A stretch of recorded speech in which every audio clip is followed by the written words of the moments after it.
Hi, Genius Recapped here. Today, I am going to explain a sci-fi comedy movie called The One. Spoilers ahead, watch out and take care. In the not-so-distant future, human society has been divided into two parts, one which is inhabited by the rich and the other one by the poor. The rich people, who live a lavish and comfortable lifestyle, stay above the line, whereas the not-so-fortunate and working-class people live on the other side of it. The line is a real barrier that was created by the government to separate the two sets of people. At the start of the movie, we are shown an aerial shot of the society that has been divided into two parts. On the left side, we have a futuristic-looking city, whereas the right side represents a dilapidated and crowded area where people struggle to put food on their table every day. After this, we are shown the line which acts as a border between the two parts. Like any other international border, the line is heavily guarded with armed personnel and strict security. If one passes the security checks, they are free to roam around on the other side of the border. A man named Stu is then seen crossing the line and moving to the city area, where he uses his AI device to know about the time. After getting to know that he is late, he starts running and soon reaches a fancy restaurant. There, a couple is complaining about how the other side of the line is scary and unsafe to live in. Soon, Stu approaches his friend, who recently got engaged to a man. After the introductions, Stu starts chugging his favorite beer, which his friends find weird. Turns out that Stu was born below the line and lived there until he was 18. His family moved to the other side when his mother made a famous app and got rich from it. We also get to know that the people above the line are assigned dates right from their birth, but the people on the other side have to find their own dates. Hence, Stu is yet to find a girlfriend. He also fears that he will die alone. As the group is talking, they are approached by a stranger, who confirms that he was eavesdropping on their conversation.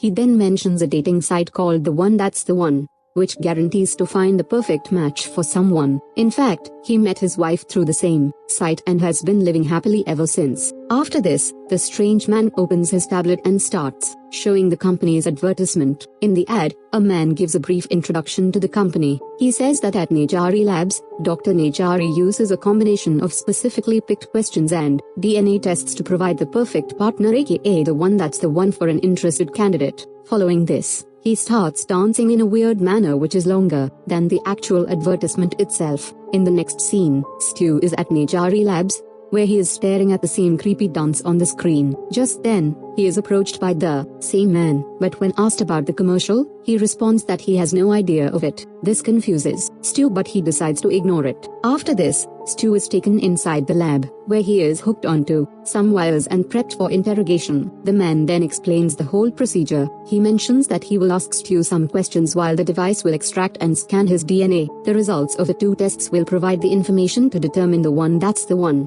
for Stu. Although nervous, Stu agrees and the procedure starts. For the first question, the man asks Stu his favorite number, but Stu takes 3 attempts to finalize his answer. Hearing this, the man warns Stu that he must give honest answers so that the perfect match can be found for him. After this, the man asks some very irrelevant questions, which are totally not related to the subject. Despite this, Stu tries his best to answer them. After a while, the procedure is finally over and Stu is asked to sign over a legal document. He then pays the fee through his digital hands and gets notified that his partner will be arriving at his home sharply at midnight. The quick processing time stuns Stu, but he thanks the man and departs without any further questions. Later, Stu is at his luxurious apartment, where he is all dressed up and waiting for his partner to arrive. It is 11:45 p.m. and Stu is practicing his conversation skills. Time passes by and it is 15 past midnight, but still no one arrives at the door. This frustrates Stu, so he opens his jacket and drops onto the couch. As he is contemplating his decision, a sudden ring is heard at the door. Stu gets delighted and immediately goes to welcome his guest, but to his dismay, it turns out to be an elderly man. The man introduces himself as Burt and walks inside, but Stu is still confused about his arrival. When asked about why he's here, Burt reveals that he is sent as the one that's the one. Stu gets enraged and complains that there has been a mix-up, and Burt agrees to it. Since both of them claim to be straight, they become certain about the fault and plan on getting a refund. Stu then breaks down and starts explaining his pitiful life on how he can never get a life partner. Hearing this, Burt consoles him and the two start talking about their life below the line. Turns out that Burt was a car dealer there before he got transferred above the line. After the conversation, As Burt prepares to leave, Stu requests him for dinner and the old man agrees.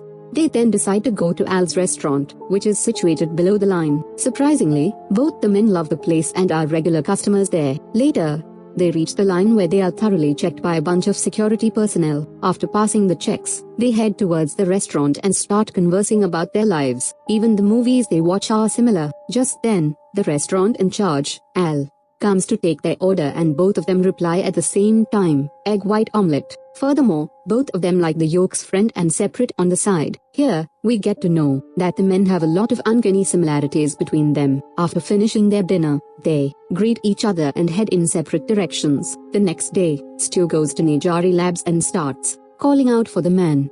When no one responds, he enters a room and finds Dr. Nejari sleeping. Suddenly, Burt approaches from behind and this startles Stu, causing him to scream. Burt also gets frightened and he too starts screaming at the top of his voice. The noise awakens Dr. Nejari, and unsurprisingly, he starts screaming as well. When the duo asks Dr. Nejari for an explanation, he simply rushes inside a vacuum tube and teleports away. As a result, Burt and Stu are left alone and they eventually decide to go out and have grilled cheese. In a drastic turn of events, the duo ends up having romance and after this, they start spending quality time with each other. They are deeply in love and it seems like they are a match made in heaven. In the next scene, Stu takes Burt to meet his parents but the latter seems to be nervous about it. However, Stu calms him down, saying he likes him the way he is. After a while, Burt finally meets up with his parents, and surprisingly, they are impressed by him. The three then discuss in the living hall and start singing songs from the past, which Stu can't seem to comprehend. Following this, Stu thanks his parents for accepting Burt, despite his old age. However, the parents reply that they are happy to have one more old fogey in the house, but then hands over the present he brought for Stu's mother and it turns out to be a mechanical owl. The duo loves it very much, and they request Stu and Burt to stay for dinner, to which they agree. Now, it's time for Stu to meet up with Burt's family, which consists of his 2 children. Stu is nervous about the meeting but Burt assures him that it will be less daunting than meeting the parents. Soon, they enter the house, and Stu is approached by Burt's children, Lisa and Booch. Lisa is excited about meeting Stu and she even compliments his good looks. However, Booch declines Stu's handshake and storms to the backyard. Seeing this, Stu decides to confront Booch and talk about his problem. In the backyard, Stu introduces himself as Booch rides on a small pony. Stu tries his best to strike up a conversation but Booch seems uninterested in it.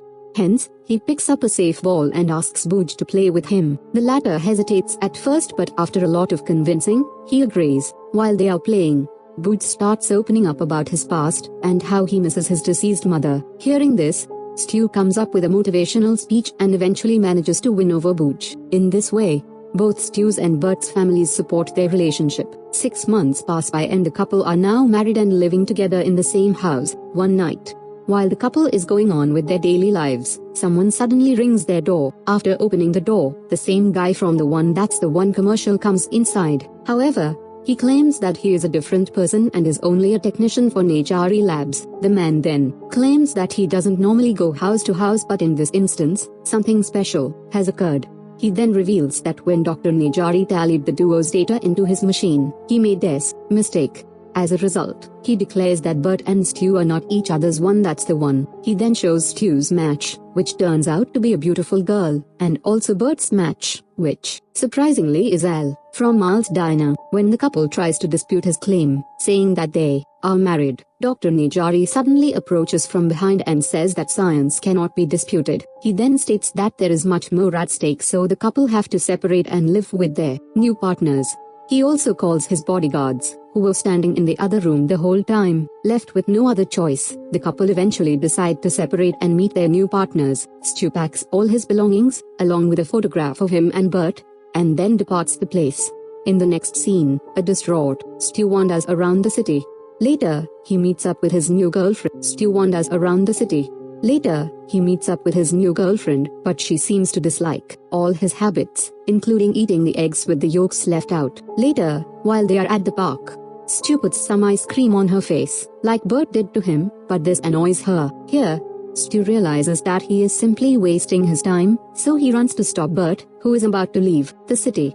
He hurriedly reaches the futuristic station called the Podport but gets a bit late. As Burt enters inside and teleports to another city, devastated, he starts blaming himself for being late, but right then, Burt approaches him from behind, claiming that he's always late too. Turns out that the man who left in the pod was not Burt after all. The two then embrace each other and decide on living below the line as a couple. In the last scene, it is revealed that the strange man from the One That's the One commercial and the technician from the NHRE labs are indeed two separate people. Subscribe for more videos like this. Turn on the notification and leave a like to help the channel out. Thanks for watching.